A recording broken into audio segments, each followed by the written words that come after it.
tocar en solitari sempre és una oportunitat per poder-te expressar totalment com ets tu i per portar, poder oferir com la teva visió a la música i poder expressar tot el que tu sents en un concert i és una gran oportunitat sempre.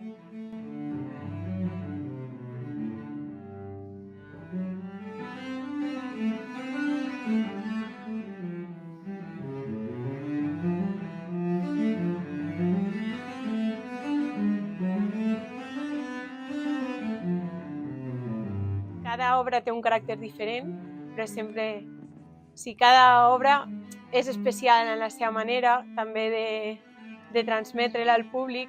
Per exemple, El Caçador és una mica mística. Per exemple, al Bach, que són les danses, és més alegre, més viu.